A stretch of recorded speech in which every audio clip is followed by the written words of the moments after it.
This is Nancy Pelosi's worst nightmare. Hello, this is Senator Rand Paul. Will you help me in a bold and aggressive campaign to end abortion on demand once and for all? Since the Roe v. Wade decision in 1973, 9 unelected men and women on the Supreme Court have played God with innocent human life. They have invented laws that condemned more than 56 million babies to painful deaths without trial, merely for the crime of being inconvenient. But the good news is Congress has the power to legislatively overturn Roe v. Wade and end all abortion on demand.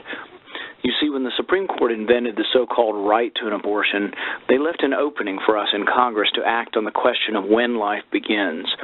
In Roe v. Wade, the court ruled, we need not resolve the difficult question of when life begins. The judiciary at this point in the development of man's knowledge is not in a position to speculate as to the answer. The court then admitted that if the personhood of an unborn baby is established, the right to abort collapses, for the fetus's right to life is then guaranteed specifically by the 14th Amendment. Now, what the court was saying, if you look through all the legal mumbo-jumbo, is that we in Congress have the power to legally define when life begins. The same judges who wrote Roe v. Wade actually admitted this. Of course, science has long held that life begins at conception. That's why I'm co-sponsoring the Life at Conception Act, which, by legally defining that life begins at conception, would simply bring the legal definition of life in line with the biological definition, in effect overturning Roe v. Wade. That's why I hope I can count on you to sign special petitions for both your senators and your congressmen.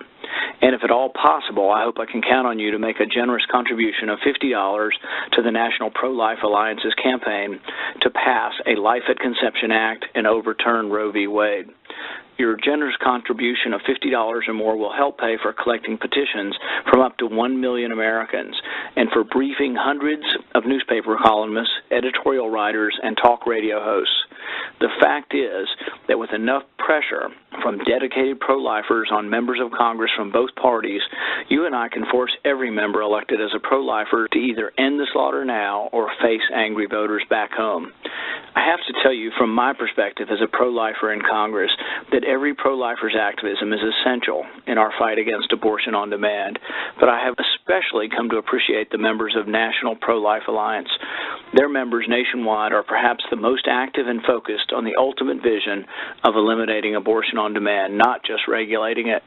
In fact, it is primarily because of National Pro-Life Alliance members that the Life at Conception Act has an all-time record number of House and Senate sponsors. If you can help, just bring public opinion to bear on my colleagues in Congress. I'm convinced that we can get this bill to the forefront of the American debate and ultimately outlaw abortion once and for all. That's why it's vital you sign the petitions I mentioned at once, and please make this massive advertising and petition drive possible by sending a special contribution of $50 to the National Pro-Life Alliance.